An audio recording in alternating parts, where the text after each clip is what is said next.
Se me ha invitado a este evento y voy a tratar de hablar lo más clara y lenta posible para aquellos que obviamente tienen necesidad de una traducción.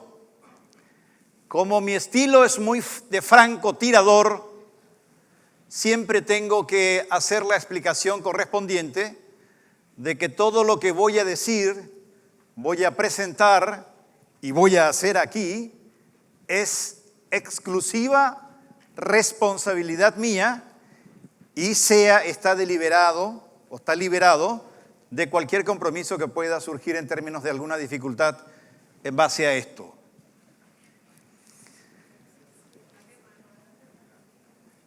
Si se van acercando, me van a estimular mejor para hablar. Si no, prefiero callarme. Miren que hablar después de los que han hablado es como una suerte de osadía, porque habló gente bien entendida en un tema crucial e importante para ustedes. Tema que yo lo manejo simplemente desde una visión muy personal. Así que el desafío es mayúsculo. ¿Cómo diablos impacta el campo en la economía paraguaya? Y tiene que ver con el tema de que Paraguay tiene una economía profundamente agropecuaria. Profundamente agropecuaria. Y sin embargo, por tener una economía profundamente agropecuaria, muchísima gente, yo diría más del 60% de nosotros en Paraguay, consideramos que esa es una señal de incapacidad. Solamente podemos producir en el campo lo que se puede producir en el campo, para los que viven en el campo, para ganancia de los del campo, sin una contribución relativamente importante para la economía. Este es un país que no aplaude al campo, que no quiere al campo. Hay discursos, hay editoriales, hay políticas, pero en el fondo el paraguayo citadino, el de la ciudad, y no solamente el área metropolitana de Asunción, no se identifica con la producción del campo, no se identifica con el valor del campo, no se identifica con el presente y futuro del campo, no le ve futuro al campo. Es decir, considera que nos dedicamos al campo o vivimos del campo por incapaces. Esa es la mentalidad que tenemos. Ustedes me dirán, bueno, nosotros, los que están acá, trabajamos dentro del campo, en el campo, tenemos otra mentalidad. Yo no trabajo en el campo, yo consumo lo que me da el campo, entiendo cuál es el impacto que tiene el campo en la economía, lo valoro, lo aprecio, lo estimulo, pero esa no es la mentalidad general. Y eso es grave en un país cuyo futuro depende del campo, de una manera, y lo voy a demostrar, extraordinaria. Extraordinaria. Sin el campo, Paraguay no vive. Si un año al campo le va mal, a toda la economía le va mal. No hay ninguna excepción a esa regla. Es 2 más 2, 4. Cae una cosecha de soja, se suma la de trigo, la de maíz, hay un mal año ganadero, se suma un conjunto como el de este año donde al campo le fue muy mal y todavía no se está recuperando. ¿Y qué fenómeno?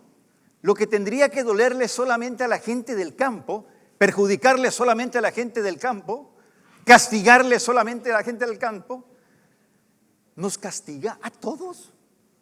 A todos, sin excepción. Para darles un ejemplo, se recauda mucho menos en peaje. ¿Por qué? Porque hay que levantar menos toneladas de producción y mover menos cargas. Y eso significa una cantidad impresionante de menos viajes. Y se pierden peajes.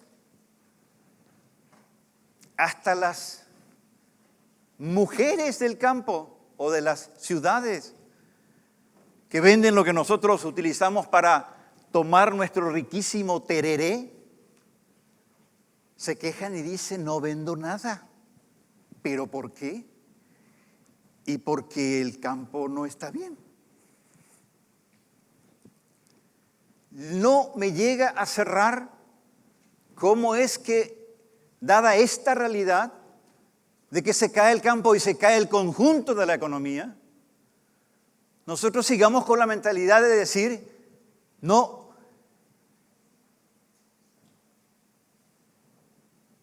le demos al campo el valor que se merece.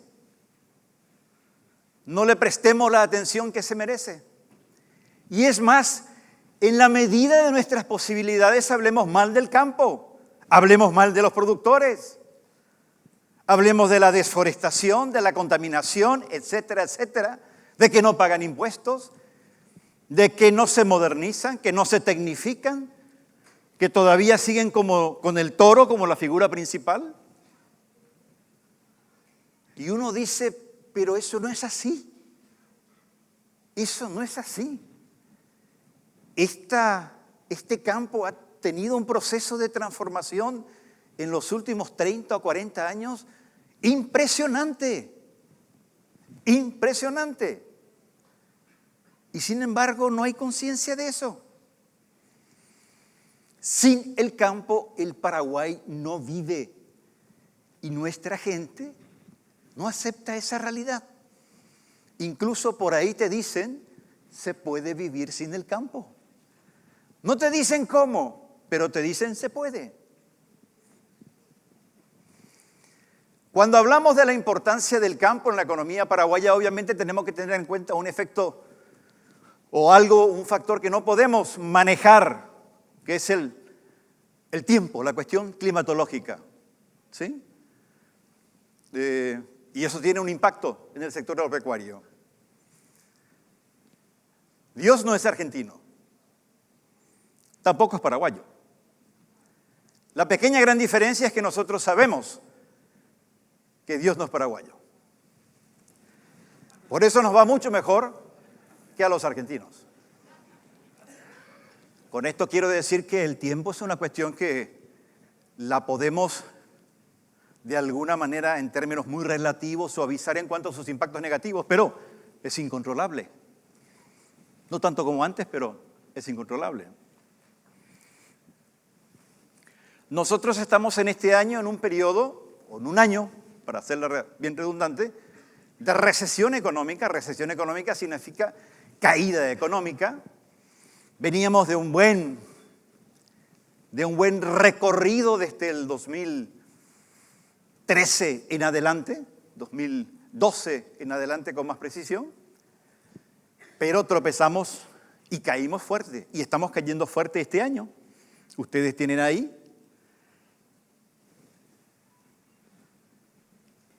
4,7, 3,1, 4,3, 15, 3,7, y este año estaríamos, en el caso de Itaú, que afortunadamente es una entidad financiera que les auspicia,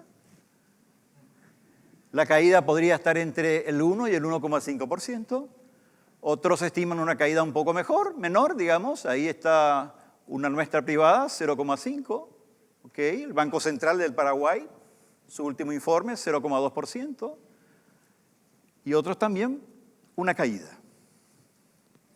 Eso es, al principio, una desaceleración económica, después se convirtió en un estancamiento y finalmente ahora nos damos cuenta que caímos de una manera brutal.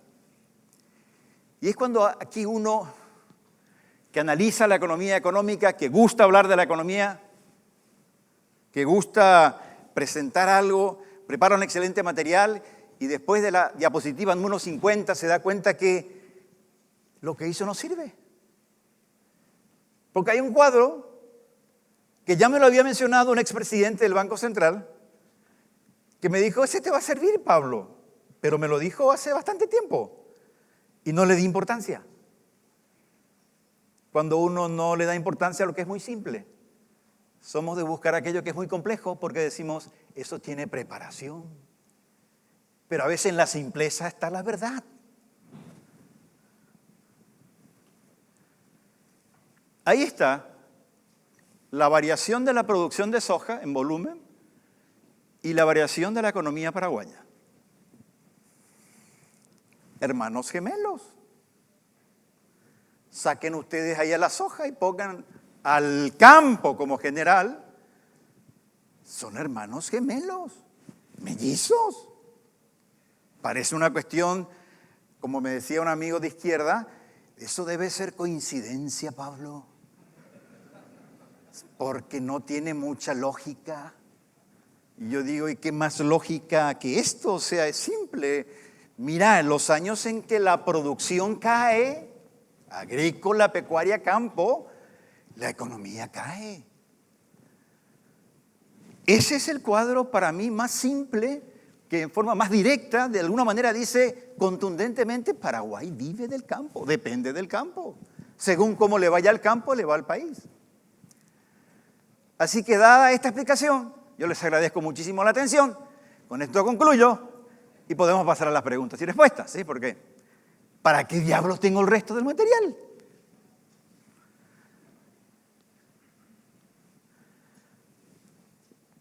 Afortunadamente nuestro país todavía exporta más de lo que importa, vende más de lo que compra. Y eso nos permite una balanza comercial positiva, que es un beneficio. Ustedes podrán ver ahí que más o menos el campo en el año 2018 exportó por un valor de 6.000 millones de dólares. 6.000 millones de dólares. Producción que podríamos decir es producción agropecuaria, en términos naturales o de origen agropecuario con algún principio de elaboración. Pero es producción del campo y estoy hablando solamente de la exportación. No estoy hablando de la producción del campo de consumo interno. Pero si más o menos nosotros importamos alimentos por 1.000 millones de dólares, imagínense lo que tendríamos que importar si no tuviéramos un buen campo produciendo y abasteciendo al consumo interno, aparte de exportar. Pero quédense con esta cifra, 6.000 millones de dólares. Eso más o menos representa el 43% de lo que nosotros llamamos la exportación total y el 66% de lo que llamamos la exportación registrada simplemente para sacar ese negocio del comercio fronterizo que hacemos con los países vecinos, fundamentalmente a través de Ciudad del Este, Salto del Guairá. Pero también representa el 46% de las importaciones registradas y el 48% de las, del 46% de las exportaciones totales y el 48% de las importaciones totales. Es decir, que si no vendiéramos 6.000 millones de dólares, es que no podríamos importar ni siquiera el 50% de lo que necesitamos. O sea, es impacto positivo por el lado de, ¡opa! Miren, lo que logramos exportar. Pero es gracias a esa exportación que logramos importar. A mí me parece sencillo y fácil de que se entienda. Amigos de la izquierda no lo entienden. Me dicen, esa es una comparación absurda. Siempre vamos a poder importar. Pero yo te hago el escenario de qué pasa si y podremos importar. En realidad no podríamos importar, a no ser que descubriéramos de manera automática una manera de reemplazar eso. Una vez escribí un artículo, tiene que haber sido enero de este año, donde decía, maten al campo.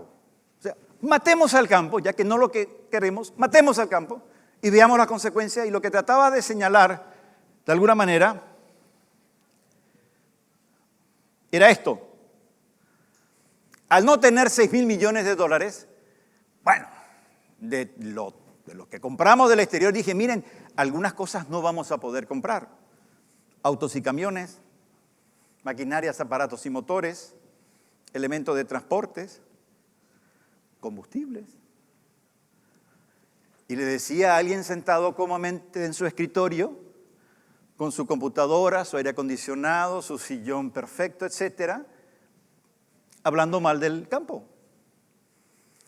No vas a tener automóvil, no vas a poder reemplazarlo, no vas a poder manejarlo, conducirlo. Y en todo caso, si tenés combustible, te va a costar 20 veces más caro. Y vas a querer buscar algún culpable. Y vas a encontrar que el culpable sos vos, porque mataste la gallina de los huevos de oro. Pero como al de la izquierda no le importa eso, le importa el oro y no la gallina,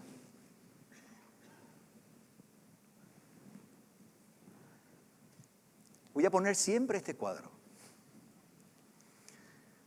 Porque puede ser que no me entiendan lo que digo, pero estos sí lo entienden. Estos sí lo entienden.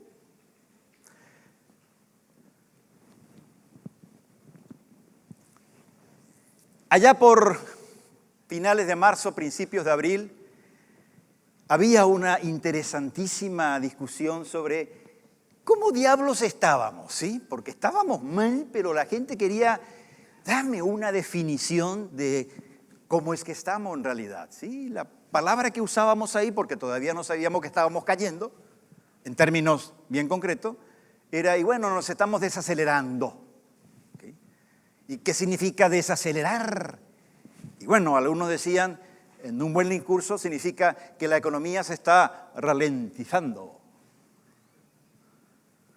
Y es la misma cosa, sí, pero ralentizando. Uno queda mucho mejor. ¿No es cierto? Si yo digo, nos estamos desacelerando, no es lo mismo que nos estamos ralentizando. Ir marchando más lentamente. Si veníamos con un 5% de crecimiento económico en el 2018, bajamos a 3,7% y nos veníamos a desacelerar para estar terminando hoy con un 0,2%, probablemente según el Banco Central, menos 1% según otras entidades internacionales, es desaceleración, marcha más lenta y caída económica, recesión. Bajón en las calles, en términos de venta, de circulación de dinero, y esa famosa expresión nuestra de gendí, que significa caliente. La calle está caliente porque y no hay nada. No se mueve nada, no se vende nada, no circula nada, etcétera, etcétera. No hay circulante, por así decirlo, no hay dinero. ¿Y todo por qué? Me decía la gente, ¿qué es lo que hicimos mal, Pablo? ¿En qué nos equivocamos? ¿Dónde metimos la pata? Y lo que yo traté a hacer es, estábamos en mayo, y dije, miren, les voy a explicar esto. Vamos a tomar junio del 2018, mayo 2019. Ok, 12 meses. Comparado con los 12 meses anteriores. Cómo nos fue y cómo nos está yendo. Y estos son los resultados que encontré. Mirad, a mayo, porque ahí está la explicación. Lo que viene después ya es una suerte de residuo. En la economía paraguaya dejó de ingresar aproximadamente 1.260 millones de dólares en un año. Que no es mucha plata, mirado así. 1.260 millones de dólares menos en un año, no es como para que se derrumbe la producción, el comercio, la venta, por así decirlo. Y notarán ahí ustedes algunos de los factores. La remesa que venía de los argentinos, de nuestros compatriotas en la Argentina, cayó casi 50 millones de dólares. El presidente del Banco Central dijo una vez, no es gran cosa, 50 millones de dólares. Te quiero hacer vivir en la casa de una familia que dependa de ese dinero que consiguió un paraguayo trabajando en la Argentina, forzadamente remitiendo aquí para pagar ¿qué? Salud, educación, vivienda. Vas a darle un valor extraordinario. Son 50 millones de dólares que circulan.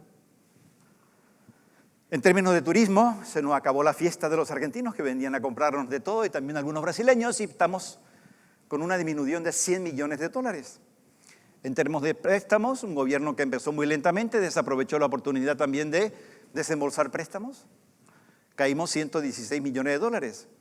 En términos de obra pública, este gobierno se durmió 9 meses, así que obras públicas cayó 254 millones de dólares. Pero ahí en el centro está el secreto. Una caída en las exportaciones de 741 millones de dólares.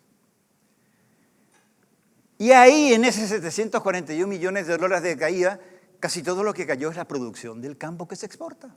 Que no se exportó, ¿por qué? Porque no se pudo levantar. Porque la cosecha de soja cayó 24%. La ganadería también tuvo un mal año, o estaba teniendo un mal año, etcétera. En términos de volumen, en términos de valores, etcétera. Ahora, dentro de ese 741 millones de dólares de exportaciones con profundo contenido agropecuario, señores, ese dinero se mueve varias veces. Ese no es un dinero que está ahí único. Gira varias veces internamente en la economía paraguaya. Pasa de mano varias veces. Todavía no hemos descubierto el multiplicador para que yo les diga, se multiplica 6 veces. Pero como mínimo se multiplica 5 veces. Se mueve. Y si eso no se movió, no es solamente un valor de 741 que se perdió. ¿Y la multiplicación? ¿Qué es lo que le hace a la gente que está en los alrededores de la producción no recibir nada tampoco? Tomé más concretamente el resultado del primer semestre, junio de este año, contra junio del año pasado, y ahí tienen más o menos más definido, más concreto lo que yo le decía. Menor exportación por valor de 692 millones de dólares. Menor exportación. Sello campo, 680 millones de dólares. Y bueno, señores, y si dentro de ese sello campo aparece la soja con 601 millones de dólares, multipliquen por 5. Todavía nuestra gente no entiende o no quiere entender que el productor produce para tratar de vender lo más rápidamente que aquello que produce. Que no es que el productor tiene su flota de transporte. Que con esa flota de transporte él mismo se encarga de llevar del campo a los silos, de los silos a los centros, de los centros a las industrias, de las industrias, o no a la industria, a los puertos para que sean exportados. No existe eso. Con su propio dinero, porque gana mucho, no necesita de bancos, etcétera, etcétera. No es cierto. El productor lo que hace es, se desprende rápidamente de su producción, la vende. Una vez que la vendió, va por el transportista, va por la estación de servicio, va por la yuyera, va por la gomería, va por los fletes, va por las farmacias, va por los prostíbulos, va por las casas de citas, va por las casas de venta de vehículos, va por la casa de ventas de automóviles, de transporte, de camiones, de lubricantes, va hasta los puertos privados, de los puertos privados a las barcazas. Las barcazas tienen que hacer reparaciones y bueno, ahí están los astilleros. El astillero tiene cuentas que pagar a los bancos, todos tienen cuentas que pagar a los bancos. Se pagan los impuestos. Ese dinero se mueve 5 o 6 veces. Entonces, no se me queden con los montos del diferencial entre, no entró esto. Multiplíquenlo. Y afortunadamente la gente empieza a entender eso hoy, pero todavía con mucho estigma, en el sentido de que ahora entiendo, lo que vos me estás diciendo es que como no se produjo, no se levantó, no se movió. Exacto, eso te quería decir. Es que yo pensaba que el productor se quedaba con todo el dinero y que un poco más se quedaba con la producción. No existe. Y le demostré esto también, primer semestre. Y aquí también un amigo Gira me dijo, esto es pura coincidencia, Pablo. Miren cómo coincide la caída en la importación de aquello que se importa para consumir en el mercado nacional, 692 millones de dólares menos 6 meses, primer semestre, con lo que cayó la producción del campo, 680 millones de dólares. ¿Coincidencia? Es decir, el campo dejó de ingresar un monto de casi 700 millones de dólares. ¿Y qué coincidencia? La cantidad de importaciones vinculadas con el mercado de consumo interno cayó casi en la misma proporción. O hay un acuerdo extraordinario, o es coincidencia. Cuando hablo de todo esto en términos de la economía de mi país, y como hay muchos extranjeros aquí, le quiero recordar que nunca empleo la palabra caos, nunca empleo la palabra desequilibrio, derrumbe, inestabilidad. Desde el 2003, la nuestra es una economía que tiene patas muy sólidas, las hemos construido de una manera muy responsable. Esas dos patas fundamentales, en términos del manejo de la economía, es un Banco Central independiente y un Ministerio de Hacienda absolutamente profesionalizado. Nos faltan otras áreas, pero con eso amortiguamos tormentas y no cometemos los errores que cometen los argentinos, los brasileños y otros en particular. Por eso que logramos resistir las caídas vecinales y las crisis internacionales incluso, sin que la nuestra entre en un proceso de desequilibrio. Es un país bajamente endeudado, con buen nivel de reservas internacionales. La cotización del dólar, el precio del dólar se mueve de acuerdo a la oferta y la demanda. Hasta lo que va de 10 meses del 2019, el Banco Central vendió casi 1.200 millones de dólares de su reserva, no para atajar, suavizar, nunca para atajar.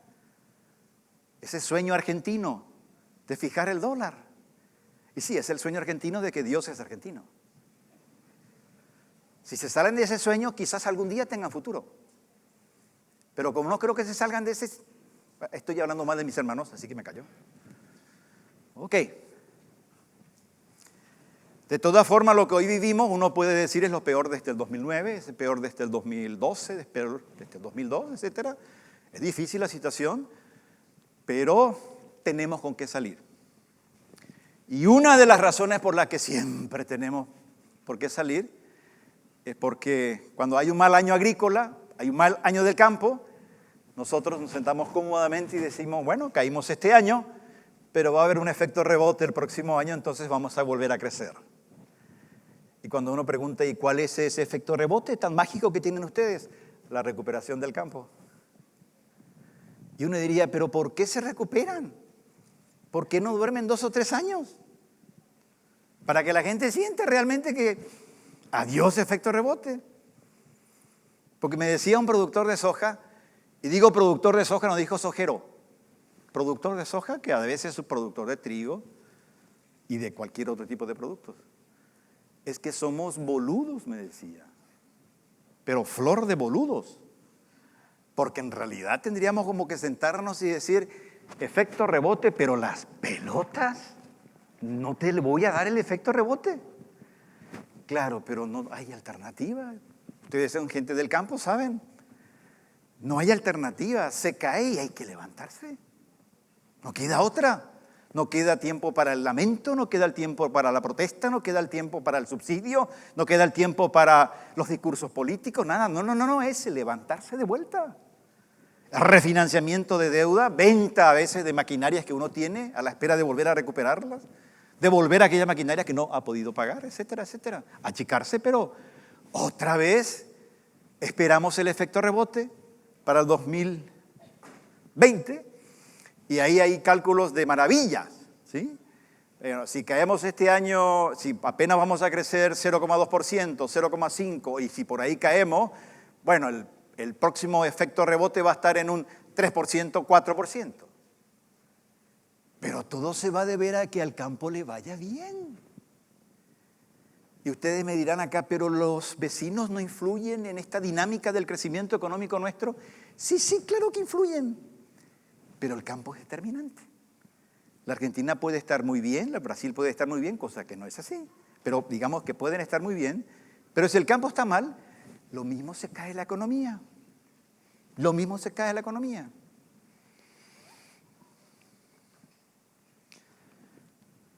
Me gusta. ¿Cómo es que no se me ocurrió a mí? Y es simple. Por un lado, por el otro lado, una especie de danza, ¿sí? Tango se baila entre dos. Brillante, brillante. Efecto rebote. Miren cómo nos fue en el 2009. Cayó la producción de soja 39%. A los vecinos les iba muy mal también, por cierto. Pero al año siguiente hubo una recuperación en la producción de soja del 77% y la economía saltó de una caída del 0,3% a un crecimiento del 11,1%. Eso es efecto rebote. Ahora, no es que rebota solamente el campo. Al rebotar el campo, rebotan todos los otros sectores, se mueven todos los otros sectores. Este año creo que hubo casi 2.400.000 toneladas menos solamente de soja, de un producto. Estoy hablando que levantar miles y miles y miles de viajes se perdieron. Fue un pésimo año para los transportistas. Eso se traslada, como yo les había dicho, de maneras infinitas. En el año 2012 nos volvió a ocurrir algo parecido. La producción de soja cayó en un 43%, la economía cayó 0,5%. Hubo una recuperación del 103% en la producción de soja y la economía pegó un salto del 8,4%. Efecto rebote. Este año, la producción de soja cayó 24%, se espera una caída o un empate, por así decirlo, pero ya para el próximo año estamos hablando de una recuperación de entre el 31 y el 34%, y por lo tanto podría estar la economía creciendo entre un 3 y 4%. Este es el efecto rebote, que algún productor me dijo, efecto de pelotas. ¿Sí? Nos tiran todo el fardo, pero cuando quieren dibujar un buen escenario económico, lo primero que nos preguntan es, ¿vas a volver a sembrar la misma superficie del año pasado? ¿No es cierto? ¿Vas a sembrar lo mismo? ¿Sí? Que te vaya bien, porque de ti depende que nos vaya bien a nosotros, pero después no lo reconocen. Los vecinos son importantes para nosotros, ¿sí? Hablo de Argentina y de Brasil, en menor medida Uruguay dentro del Mercosur. Brasil tiene un peso casi del 76% en el Mercosur, Argentina casi un 20-21%, y ahí entre 4% se reparten Paraguay y Uruguay. Nosotros somos tenemos más producción que Uruguay. Así que lo que sucede en esos países obviamente nos impacta. Pero hice cálculos al respecto y sí, te impactan, pero nunca llegan a tener el nivel de impacto negativo que tiene una caída en el campo. Nunca. Y nunca logran suavizar con un buen crecimiento Argentina y Brasil suavizar importantemente si hay una caída económica fuerte en el campo.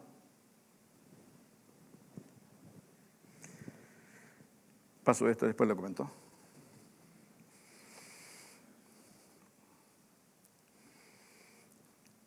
Con este me detengo un ratito. A ver, ahí. Esto último entregó el Banco Central. El Banco Central estima un crecimiento económico en diciembre pasado. Hace una revisión en abril del este año. Después hace otra revisión en julio y finalmente hace una revisión ahora en octubre, por así decirlo, ¿sí? Fíjense que el Banco Central esperaba que la economía creciera 4%. Finales del año pasado, vamos a crecer 4%. Y decía, No le va a ir muy bien al sector primario, el sector agropecuario, pero va a crecer un poquitito, ¿sí? Cuando tuvo que hacer su revisión en abril dijo, ¡epa! Se me cayó la soja, se me cayó la ganadería, etcétera, así que el sector primario va a caer 1,8%, así que en vez de crecer 4% vamos a caer 3,2%. Y como que todavía ahí estaban otros sectores positivos. En julio dijo, ¡epa! ¡Qué mal está el campo! Pero qué mal, va a caer casi 4% y eso ya afecta también al sector industrial, secundario, y tiene un impacto también en el sector terciario que va a crecer, pero va a crecer mucho menos. Así que en el mejor de los casos vamos a crecer 1,5%. Y ahora, a finales del mes pasado, dijo, ¡epa! El sector primario cae mucho más fuerte de lo que nos imaginamos. Casi 5%. ¡Epa! La industria cae mucho también, afectado obviamente por el campo. Y el sector cesario apenas con un crecimiento del 3%. Así que se espera, si todo va bien a partir de noviembre, diciembre, por así decirlo, que cerramos con un 0,2% de avance. Otras estimaciones, les digo, indican una caída económica y no una desaceleración. Pero ahí tienen en datos oficiales lo que yo les decía en el sentido de, en la medida en que se analiza la caída del campo, se ajustan todos los indicadores para abajo. Y uno podría decir, pero está bien, cayó el campo, pero ¿vieron otros sectores, otros factores que fueron positivos? No, no hubieron otros. Y si los hubieran habido, probablemente no hubieran suavizado la caída.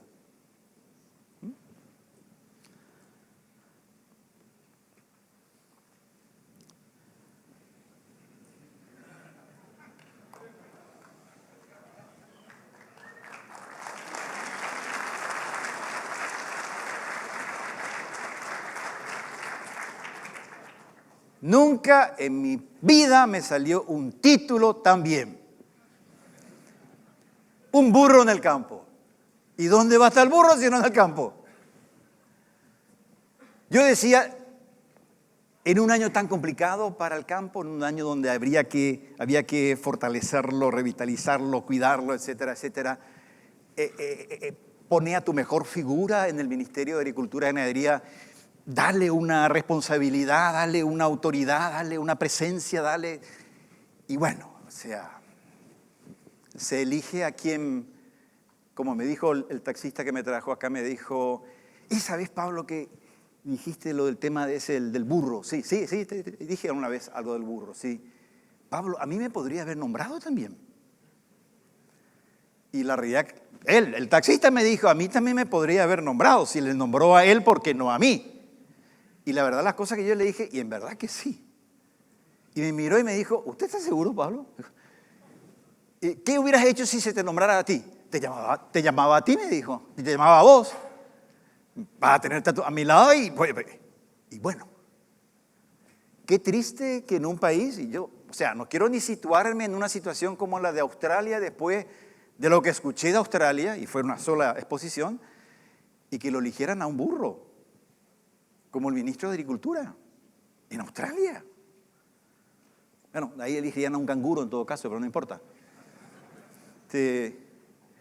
Esto le da la idea a ustedes de cómo, sabiendo que vivimos de ustedes, del campo, tenemos la capacidad de bofetearlos a ustedes y burlarnos de ustedes. Que duele muchísimo, duele muchísimo. Miren ahí que si uno dice, ¿qué dice el Banco Central con respecto al peso que tiene el sector agropecuario en la producción económica del Paraguay? Uno diría, mira, agricultura 8,3, ganadería 2,1, forestal 1, está ahí, 11 y algo, ¿sí? Poco. Y uno diría, pero entonces es poco, Pablo. No. Vuelvo a reiterar, ese es el nacimiento de la fuente. Ese es el nacimiento de la fuente de agua agropecuaria, ¿ok? Y esa fuente que expulsa agua agropecuaria, esa agua agropecuaria riega totalmente el país. ¿Me explico? Entonces, el amigo Manuel Ferreira, exministro de Hacienda, dijo en una oportunidad, señores, el efecto en cadena en la economía del sector agropecuario es del 35%. El efecto. La fuente, 11. El efecto, 35% del campo. Yo hice algunos ajustes, como aquello de que me parece que no es todo. Y a mí mis ajustes me llevaron a considerar que el impacto en cadena de la producción agropecuaria en toda la actividad económica, a partir de esa fuente de agua agropecuaria que riega todo el país, el impacto es del 50%. Por eso es que cuando esa fuente se debilita o no expulsa producción de agua y no riega al país, se siente de manera tan extraordinaria. Ese es el peso real. 35, según el amigo Manuel, para mí 50. Para mí 50. Qué lindo.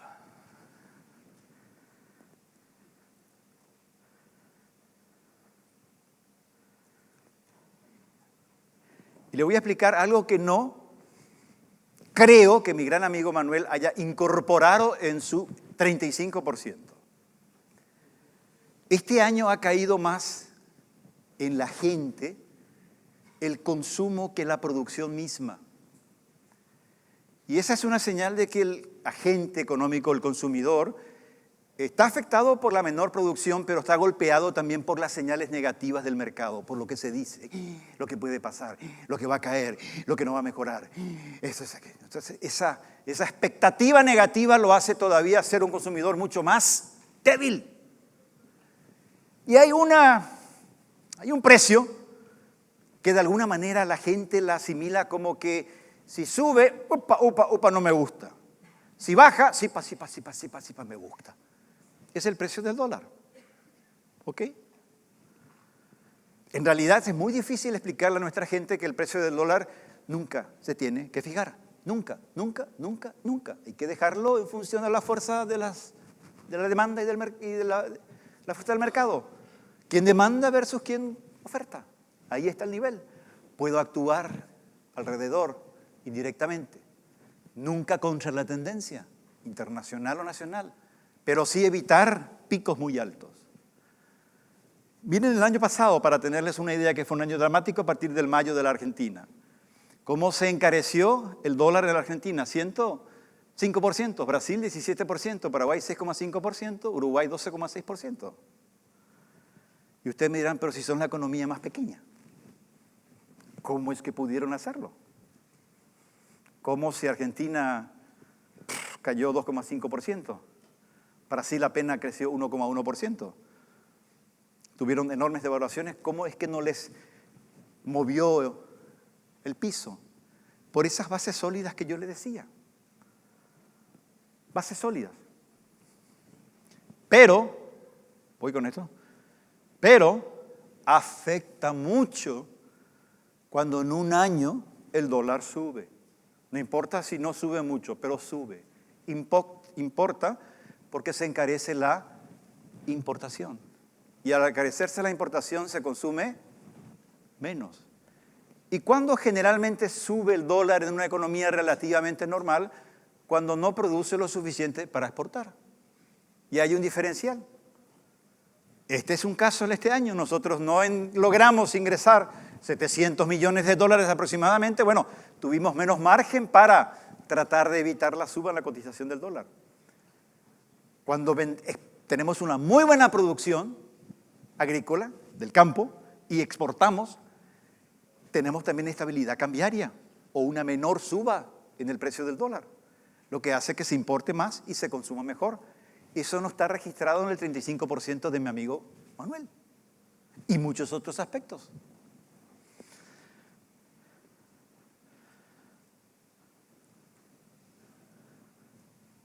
La caída en las recaudaciones de impuestos. Uno me dirá, ¿pero qué tiene que ver el campo? Hermano, te quiero señalar algo atrás.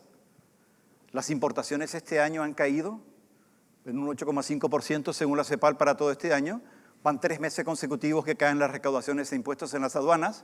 De 10 meses, 7 años de caída, 7 meses de caída y 3 positivos.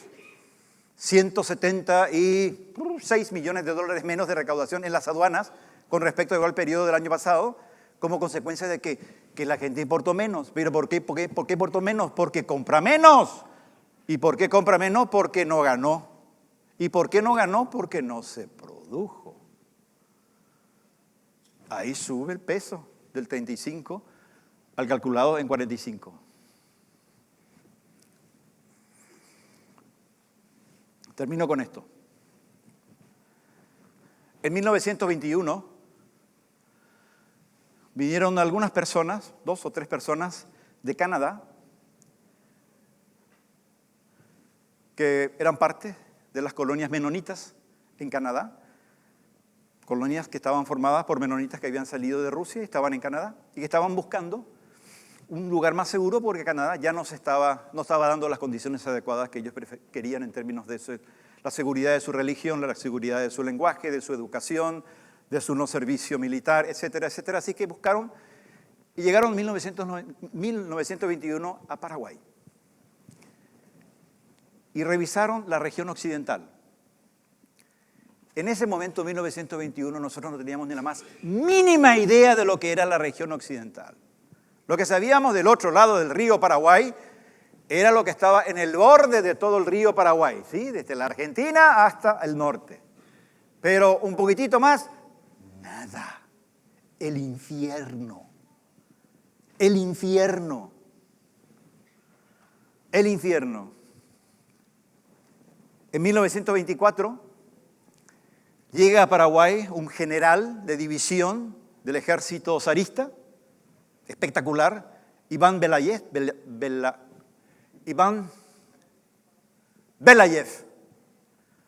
Obviamente, en 1924 entra como voluntario del ejército paraguayo, es una de las personas claves, pero dicen, yo quiero entrar en Chaco.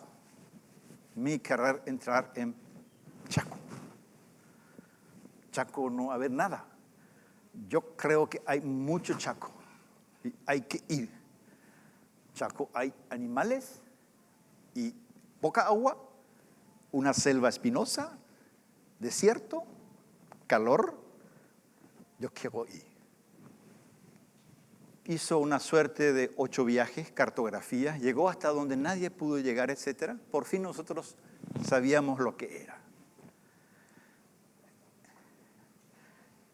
Cuando esos de Canadá llegaron en 1921 y recorrieron, dijeron, esta es la tierra prometida. Poco o nada sabían de nuestro país y nada sabían del Chaco, pero dijeron, esta es la tierra prometida. Y por alguna trampa del Señor, que no es paraguayo, tampoco argentino, las veces que ellos estuvieron, llovió. Llovió. No me digan que fue a propósito, ¿sí? Llovió. Entonces ellos como que, y llueve, y mientras llueva no hay tierra mala. Igual. Noviembre de 1926, 24 de noviembre, 23, 24 de noviembre de 1926, salen las primeras 300 familias de colonias menonitas de Canadá rumbo a Paraguay. 3 días en viaje en tren hasta Nueva York y de ahí en barco hasta Buenos Aires, ¿sí? Llegan el 23 de diciembre, 24 de diciembre pasan ahí recogen otra embarcación, llegan hasta Asunción, no sabían a dónde venían, en absoluto. Se encuentra con la sorpresa de que el presidente de la República del Paraguay los recibe en el puerto y se quedan embobados y dicen, es la tierra prometida. Porque el señor Eligio Ayala, el único estadista que Paraguay tuvo en toda su historia, sabía hablar perfectamente alemán. Había estudiado en alemán. Y cuentan que en esa vez dijeron, estamos en la tierra prometida, porque si aquí nos recibe alguien en el idioma alemán, significa que hemos hecho la elección correcta. Miren, de ahí hay que subir unos 500 kilómetros hasta un Puerto Casado, tomar un trencito y posteriormente unos 150 kilómetros en carretas con bueyes, ¿sí? No había nada.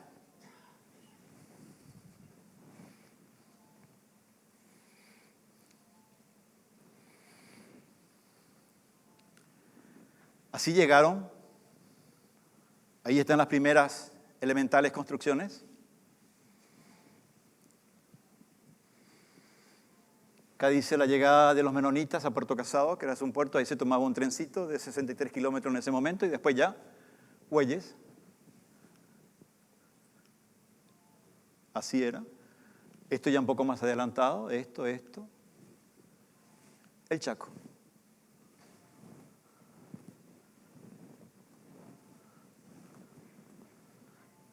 Tuvieron muy buenas relaciones con los indígenas. Así empezaron a cultivar. No les cuento el calor, los bichitos, etcétera, etcétera, para que no sea tan dramática la función mía, ¿sí? ¿Ok?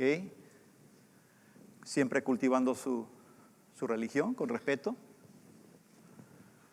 Ahí, no sé qué están sembrando, pero en fin. Pero luchando, solos, reitero. Por agua, 500 kilómetros, Puerto Casado, entrar trencito y después de 100, unos 206 kilómetros y el centro. En la nada.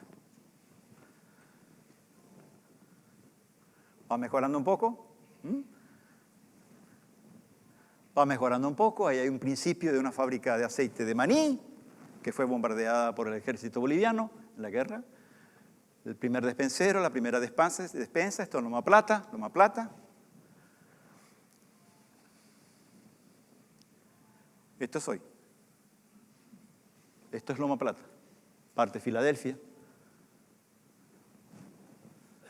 Así festejan los días en los que conmemoran el aniversario de la llegada de 1926, que fue la llegada, porque llegaron entre el 30 y el 31 de diciembre, pero realmente se asentaron al día siguiente del 2017. Ok. ¿Alguien se acuerda de esta lata de leche nido? ¿Soy el único? Era la vida o la muerte para nosotros, ¿sí o no? Llegábamos a matar por esa leche, esta lata de leche. Matábamos. Producción argentina. Paraguay no tenía absolutamente nada. Estaba prohibida la importación y la venta. Pero estaba libre la importación y la venta. No me expliquen cómo era la combinación. ¿Ok? Pero esa lata nos dio mucha vida. Porque esa lata, aparte de que lo que consumíamos como leche en polvo, porque no teníamos leche de larga vida ni nada por el estilo, después la convertíamos en la lata para cualquier cosa. Para el hielo, el agua, la torta, pero para cualquier cosa le poníamos un alambrecito y ahí íbamos con las latas nidas, ¿sí? Espectacular. 30 o 40 años marcó la vida de este país en términos de su alimentación, etc. Ya no se consiguen, hay que comprar eso porque es un objeto perdido, ¿sí? Señores, jamás pensamos nosotros en Paraguay que podríamos producir leche. 1. Leche de larga vida. 2. Yogur. 3. Manteca. 4. Leche condensada. 5. Somos unos geniales productores lácteos. De primer nivel. Nos damos el lujo de... ¿Qué compraste en el supermercado hoy? Me fui por las marcas paraguayas. Ah, qué bien. ¿Y qué pasó con las argentinas? Vos sabés que ya no son exquisitas como antes. Y las italianas esas que viste, un poco caras, pero tampoco hacen mucha mella, ¿sí? Vamos. O sea, no es la obligación de consumir lo nacional, sino es, ¡opa! Está mejor que la Argentina. Y muchísimo mejor. Pero muchísimo mejor. Rete que mejor. ¡Genial! Eso 30, 40 años era pegarse un tiro, porque pegarte un tiro eso nunca va a ocurrir. Primero, Argentina es la vaca lechera del mundo. Va a producir leche para todo el mundo, pero por toda su vida, y va a ser un país rico en leche. Y un país rico. No sé qué le pasó a la vaca lechera argentina, pero no son ricos. Nosotros nos convertimos en productores ricos en rubros lácteos. Ahí está, en la colonia menonita, la primera aparición de la leche larga vida, ¿sí?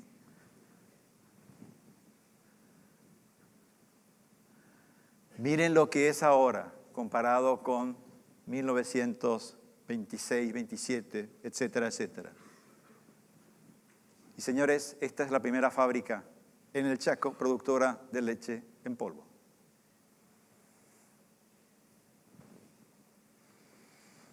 Esto es el Chaco. En la Expo del 2017, el stand de una de las cooperativas que es considerado el stand más impresionante, porque era una suerte de recorrido por el túnel histórico. Y termino con esto. El mensaje es este. Ustedes tienen más calidad humana cuando producen de lo que ustedes mismos se imaginan. Punto 1. Punto 2. Traten de que no les impacte el que no les reconozcamos a ustedes todo el aporte que hacen. Porque al escucharle al australiano, perdón por no reconocer su nombre, yo decía, pero este tipo está hablando de otro mundo. Este está más cerca de la NASA que de otra cosa. Y cuando escuché que no usaban caballo, dije, pero, o sea, están en otro mundo y además están locos. O sea, y dije, bueno, espero que los paraguas entiendan que, bueno, este señor vino, no está del todo muy bien, y dice un montón de cosas y se va, ok. Como dice, no se fue, pisemos tierra. Pero en el fondo uno se pone a pensar y dice, ese es el Paraguay que quiero. Por ese Paraguay yo peleo. Por ese Paraguay que está representado hoy aquí. Sé que hay otros paraguayos que también me gustan, pero esto de medir si subió 1 gramo de peso y ir mejorando el rendimiento y bajando el costo y la trazabilidad. Piensen en 1926, 27, esos que vinieron en las colonias. ¿Habrán pensado ellos que estarían en una situación? Si ellos dijeron no y hoy están en una situación parecida, ¿no será oportuno pensar que nosotros alguna vez estaremos como Australia? ¿No es acaso una obsesión poder plantearnos ese tema de yo no quiero ser como la Argentina, yo no quiero ser como Brasil, yo no quiero ser como Uruguay, yo quiero ser como Australia? ¿Está eso acaso lejos de nuestra posibilidad, de nuestro mundo? Yo creo que no. Porque cuando me invitaron para este evento, yo dije, otro evento más, punto, se acabó. Pero al ver toda esta concurrencia y la calidad de los materiales, las exposiciones, uno dice, esta gente está aquí porque quiere aprender. Y cuando se sentaron acá para la suerte de pregunta y respuesta, dije, ojalá que alguien falsifique alguna pregunta, ¿sí? Para que el invitado no quede descolocado, porque a veces que el invitado queda como que nadie le pregunta, y entonces yo te voy a hacer una primera pregunta y la última, ¿ok? Y yo estaba y mira, no terminaba nunca las preguntas. Y si el pasto es verde, si está mojado, si es rojo, si se orina, no se orina, etc. Yo miraba a la hora y decía, Dios mío, ¿a qué me va a tocar a mí? No hay pero cosa que terminar un seminario. La gente ya está cansada, etcétera, etcétera. Y seguían la pregunta y decían, ¿están todos locos esto? ¿Qué van a medir ahora? ¿El tamaño de...? No.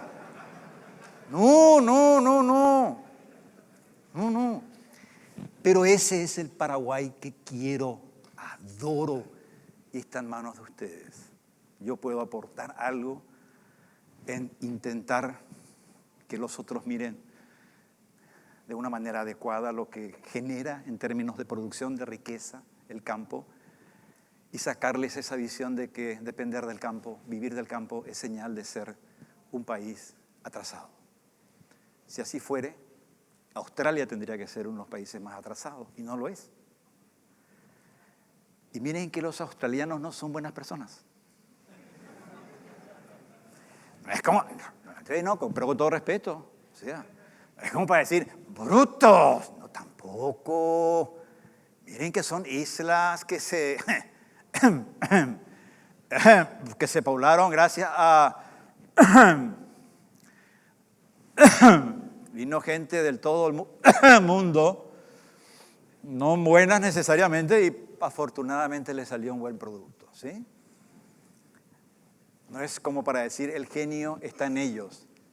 Yo creo que el genio está ahí. Ellos hoy lo manejan, pero que lo agarremos nosotros. De ustedes depende que se haga realidad lo que yo siempre suelo decir.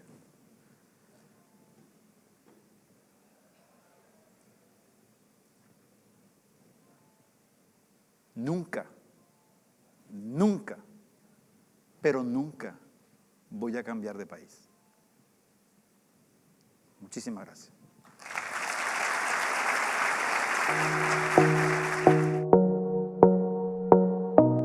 Bueno, una pregunta obligada que está dentro del sector y antes de que lleguen la pregunta me gustaría hacerle.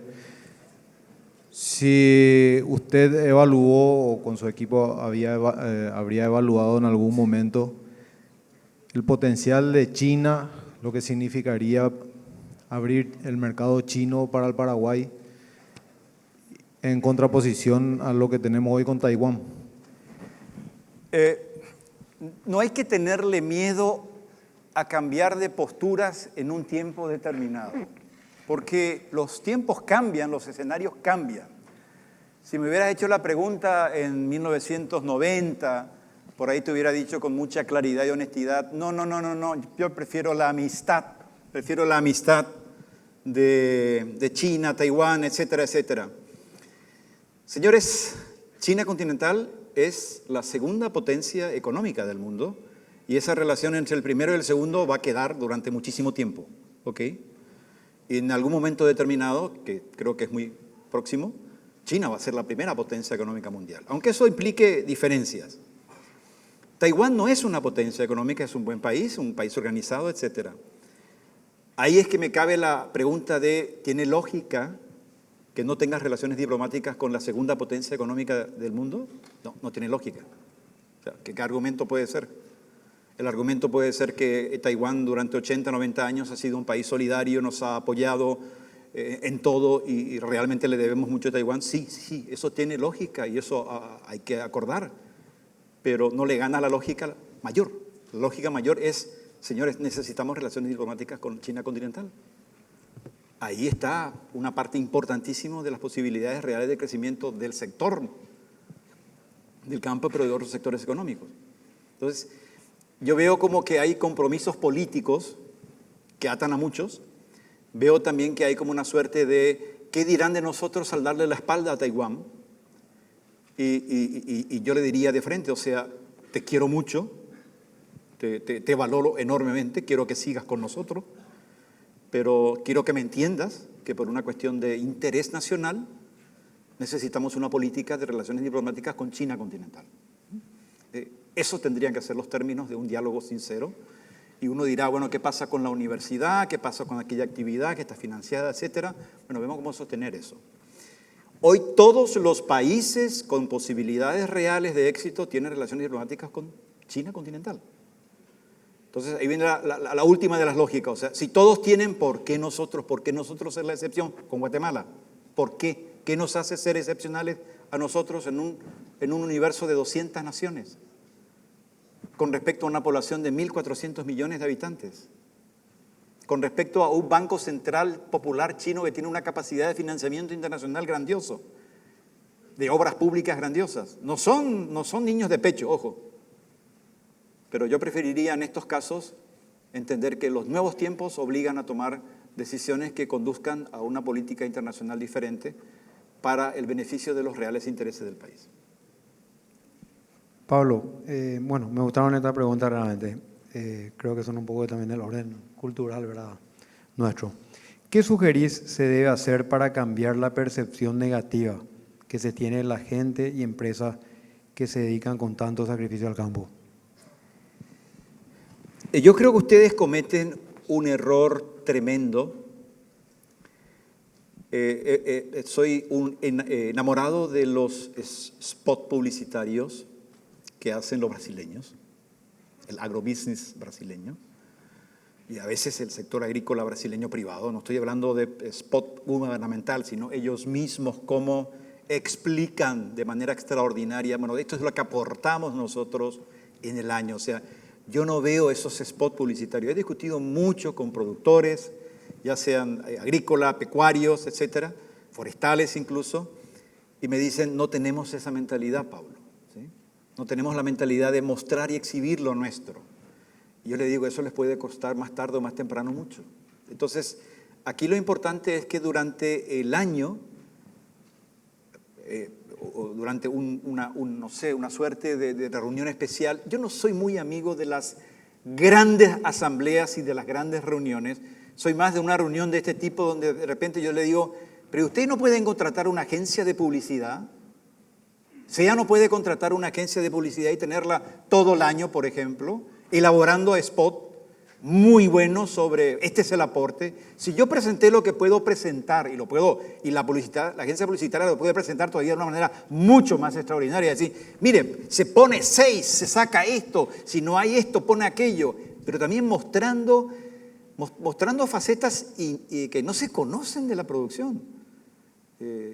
Por eso digo, hay que copiar un poco lo que los brasileños están haciendo, en el sentido de que ellos también tienen el deseo, la urgencia, el imperativo de tengo que convencerle a mi gente que yo no soy malo, ¿sí? que yo no soy enemigo del Brasil creciendo, produciendo, mejorando, y que el mundo va a vivir siempre, siempre queriendo alimentos, siempre. Cuando estaban instalados en 1932 y empezó la guerra del Chaco Nuestra y estaban los menonitas, ¿cuál era la ambición de los venezolanos? Rodear la zona de los menonitas. No para quedarse o para lastimarlos, sino ellos decían, es fuente de alimentos. ¿Y qué es lo que necesita un ejército o una fuerza que está con intenciones de invadir a un país determinado? Tener en tu retaguardia la provisión de alimentos. Pero ahí se le anticipó uno, nuestro, un genio, Estigarribia, que dijo, yo me anticipo. Y hizo lo contrario. Él se acercó mucho más, retomó todos los fortines que se podían retomar y dijo claramente, yo no los voy a molestar. Alimentos era una faceta fundamental en la guerra y en la vida también. Entonces, siguiendo el ejemplo brasileño, averigüen cómo en Brasil hay agencias de publicidad que trabajan con gremios de producción, ganaderos, y dentro de la ganadería, ganaderías específicas, dentro de Brasil, regiones específicas, cómo explican el aporte, etcétera, y trabajen con eso. Eso significa que tienen que tener presencia pública. Y señores, la radio no importa, la prensa escrita no importa, solamente importa la televisión. Lo que entra en términos de imagen, eso es lo que queda. Nuestra gente no lee, nuestra gente pareciera escuchar, pero no escucha nada. Ahora, nuestra gente ve. Es increíble. Yo puedo escribir un artículo como el que va a salir mañana, etcétera, y no va a tener ninguna repercusión. No va a tener ninguna. Voy a decirlo en mi programa de radio mañana, no va a tener ninguna repercusión. Y si se me ocurriera el sábado o el domingo decir 5 minutos eso, ese tiene un impacto nacional. Televisión. Esa sería la idea. O sea, estamos muy acéfalos a eso y creo que falta reflejar un poco más nuestra actividad. Y esta pregunta realmente está relacionada en algo ya que hablaste recién, ¿verdad? Decís que la gente de ciudad no entiende los riesgos asumidos por el productor y por no entender eso no aprecia la actividad, que es lo que más o menos explicaste, ¿verdad? Yo vuelvo a reiterar que yo me quemé varias veces, pero me quemé en el sentido, no me quejo, sino cuando dije maten al campo y vean lo que les va a pasar, se mataron de risa como diciendo, no es cierto, eso no va a ocurrir. Yo lo que decía es, pero si no conseguís 6,000, no vas a tener automóvil, no vas a tener combustible. No, se burlaron absolutamente, o sea, no tienen noción. Porque no existe no quiero usar el término campaña, sino desafortunadamente tenemos una mentalidad en nuestro país que es una mentalidad antiproductiva. El paraguayo es muy poco productivo, es más destructivo que productivo. Está en nuestra historia, lastimosamente, con excepciones muy grandes. Entonces, yo tengo que ir contra esa cultura destructiva. Al paraguayo le gusta más cuando se destruyen las cosas que cuando se construye. Y cuando se construyen dice, está. Y por ahí te critica porque no construiste del todo bien o porque no construiste más. Cuando se destruye dice, viste, te avisé. Está genial, se vino abajo. Goza con la destrucción. Increíble. Entonces, a mí me preocupa incluso en términos de gente de conocimiento intelectual, analistas políticos nuestros, sociólogos, que tienen un desprecio absoluto hacia la actividad del campo, pero absoluto. Ellos, hasta ahora hay algunos que me dicen, Pablo, ¿me podés asegurar a cuánto va a estar el dólar a fin de año? Pero si vos sos una persona que desprecia el campo, le dije. ¿Y qué tiene que ver eso? Me dice. Pero yo te voy a decir la proyección que tengo en función a cómo le fue al campo, etcétera, y no te la voy a dar porque vos desprecias el campo. No puede ser así, me dice. Entonces, ¿qué sentido tiene? O sea, él sabe, en su interior sabe, que el dólar va a estar más alto. Este año ha estado más alto por lo que pasó el campo. Pero aún despreciando al campo no es capaz de decir, qué lástima, el campo se va a recuperar realmente. ¿Vos pensás que se va a recuperar? No, dice, claro que se van a recuperar. ¿Qué? ¿Por qué no se van a recuperar? ¿Por qué no se van a, si tienen mucha plata? O sea, pueden caer 2 años, lo mismo se van a levantar. Imagínense, esa es la mentalidad. Contra esa mentalidad, si con esa mentalidad tengo que convivir muchas veces, y a veces uno pierde los estribos, pierde el temple, por así decir, porque dice, pero hermano, no es así, sé un poco más realista. No es un campo santo, nadie es santo en esta vida. Pero analizar los datos, la contribución, el peso, etcétera, y por otro lado no me venga más con... Estoy podrido de ese discurso de la izquierda que me dice, y no vienen las industrias y las grandes industrias y dependemos del campo, pero ¿y qué culpa tiene el campo? ¿Acaso el campo pone una barrera y dice, no queremos industria, no va a entrar ninguna industria? No. Lo que dice, pero no depende del campo que venga la industria vinculada, no sé, automotriz, para la parte de computadora, etcétera. Depende del atractivo de inversión, de la política de inversión, como tiene Costa Rica, como tiene Argentina, Uruguay. Uruguay está inaugurando o está habilitando por poco, creo, su tercera papelera multinacional, $4.000 millones. $4.000 millones de inversión. Pero ¿cuánto tiempo le llevó? 5 años de negociación y tiene que poner $1.000 millones, tiene que poner los uruguayos. Pero ahí está. Pero no es el campo el que rechaza un proceso de industrialización en Paraguay. El campo no pone trabas a nada. El campo no pone trabas a nada, al contrario. Bueno, lastimosamente en honor al tiempo, tengo una última apreciación aquí que me llegó, que dice, señor Herken, gracias por ser el nuevo, no economista, sino el nuevo abogado del campo. Que el efecto rebote se inicie en enero del 2020 ya. Salud Paraguay. Muchas gracias. Salud, gracias.